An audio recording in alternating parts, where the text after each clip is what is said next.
بسم اللہ الرحمن الرحیم۔ السلام علیکم ورحمۃ اللہ وبرکاتہ۔ خلیفہ اول کی بیعت توقف کی وجہ۔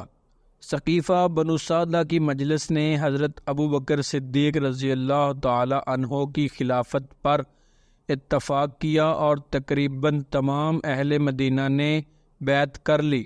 البتہ صحیح روایات کے مطابق صرف حضرت علی کرم اللہ وجہہ نے 6 مہینے تک دیر کی۔ لوگوں نے اس توقف کی عجیب و غریب وجوہ اختراع کر لیے ہیں، لیکن صحیح یہ ہے کہ حضرت فاطمۃ الزہرا کی سوگوار زندگی نے ان کو بالکل خانہ نشین بنا دیا تھا اور تمام معاملات سے قطع تعلق کر کے وہ صرف ان کی تسلی و دلدہی اور قرآن شریف کے جمع کرنے میں مصروف تھے۔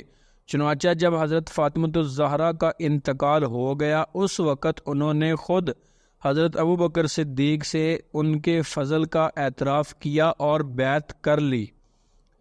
2.25 برس کی خلافت کے بعد حضرت ابو بکر صدیق نے وفات پائی اور حضرت عمر بن خطاب رضی اللہ تعالی عنہ مسند آرائے خلافت ہوئے۔ حضرت عمر بڑی بڑی مہمات میں حضرت علی کے مشورے کے بغیر کام نہیں کرتے تھے اور حضرت علی بن ابی طالب کو بھی نہایت دوستانہ اور مخلصانہ مشورے دیتے تھے۔ نہاوند کے مارکہ میں ان کو سپہ سالار بھی بنایا چاہا تھا، لیکن انہوں نے منظور نہیں کیا۔ بیت المقدس گئے تو کاروبار خلافت انہی کے ہاتھ دے کر گئے۔ اتحاد و یگانت کا عالم آخر مرتبہ یہ تھا کہ باہم رشتہ مصاہرت قائم ہو گیا، یعنی حضرت علی کی صاحبزادی ام کلثوم حضرت عمر بن خطاب کے نکاح میں آئیں۔ عمر فاروق کے بعد حضرت عثمان بن عفان کے عہدے خلافت میں فتنہ و فساد شروع ہوا تو حضرت علی نے ان کو رفع کرنے کے لیے ان کو نہایت مخلصانہ مشورے دیے۔ ایک دفعہ حضرت عثمان بن عفان نے ان سے پوچھا کہ ملک میں موجودہ شورش و ہنگامہ کی حقیقی وجہ اور ان کے رفع کرنے کی صورت کیا ہے۔ انہوں نے نہایت خلوص اور آزادی سے ظاہر کر دیا کہ موجودہ بے چینی تمام تر آپ کے اعمال کے بے اعتدالیوں کا نتیجہ ہے۔ عثمان بن عفان نے فرمایا کہ میں نے اعمال کے انتخاب میں انہی صفات کو ملحوظ رکھا ہے جو فاروق اعظم کے پیش نظر تھے، پھر ان سے عام بیزاری کی وجہ سمجھ میں نہیں آتی۔ جناب علی المرتضیٰ نے فرمایا، ہاں یہ صحیح ہے کہ عمر بن خطاب رضی اللہ تعالی عنہ نے سب کی نکیل اپنے ہاتھ میں لے رکھی تھی اور گرفت ایسی سخت تھی کہ عرب کا سرکش سے سرکش اونٹ بھی بلبلا اٹھا۔ برخلافت اس کے آپ ضرورت سے زیادہ نرم دل تھے۔ آپ کے اعمال اس نرمی سے فائدہ اٹھا کر منمانی کارروائیاں کرتے رہے ہیں اور آپ کو خبر بھی نہیں ہونے پاتی۔ رعایا سمجھتی ہے کہ اعمال جو کچھ کرتے ہیں وہ سب دربار خلافت کے احکام کی تعمیل ہے۔ اس طرح تمام بے اعتدالیوں کا ہدف آپ کو بننا پڑا۔ سب سے آخر میں مصری وفد کا معاملہ پیش آیا۔ عثمان بن عفان نے ان سے اصرار کیا کہ اپنی وساطت سے اس جھگڑے کا تصفیہ کرا دے اور انقلاب پسند جماعت کو راضی کر کے واپس کر دے۔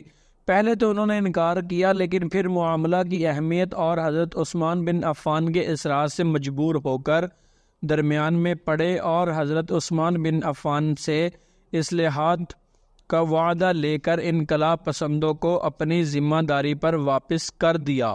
مصری وفد کے ارکان ابھی راہ میں ہی تھے کہ ان کو سرکاری قاصد کی تلاشی سے ایک فرمان ہاتھ آیا، جس میں حاکم مصر کو ہدایت کی گئی تھی کہ اس وفد کے تمام شرکاء کو تہ تیغ کر دیا جائے۔ مصری اس غداری سے غضبناک ہو کر واپس آئے اور حضرت علی کی خدمت میں حاضر ہو کر عرض کیا کہ ایک طرف تو آپ نے ہم کو اصلاحات کا اطمینان دلا کر واپس کیا اور دوسری طرف سے دربار خلافت کا یہ غدارانہ فرمان جاری ہوا۔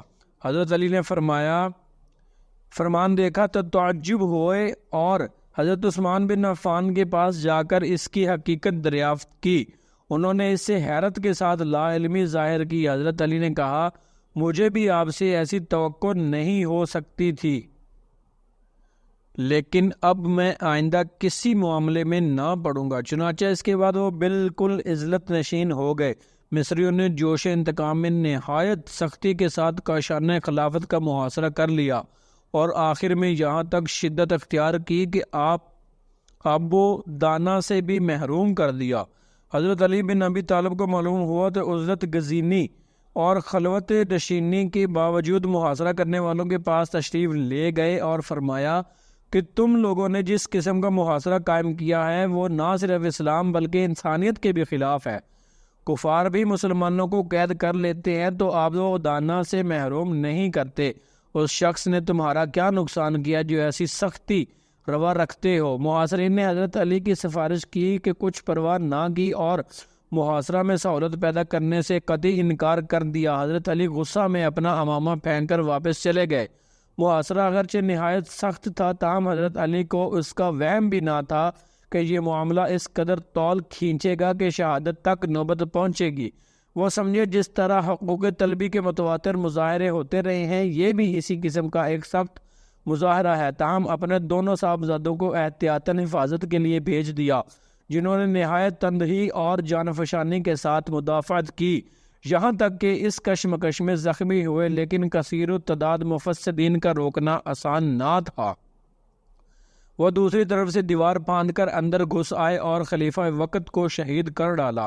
حضرت علی ابن ابی طالب کو معلوم ہوا تو وہ اس سانحہ جانکا پر حد درجہ متصاف ہوئے اور لوگ حفاظت پر مامور تھے ان پر سخت ناراضگی ظاہر کی۔ حضرت امام حسن اور امام حسین کو مارا، محمد بن طلحہ اور عبداللہ بن زبیر کو برا بھلا کہا کہ تم لوگوں کی موجودگی میں یہ واقعہ کس طرح پیش آیا۔ وآخر دعوانا ان الحمد للہ رب العالمین۔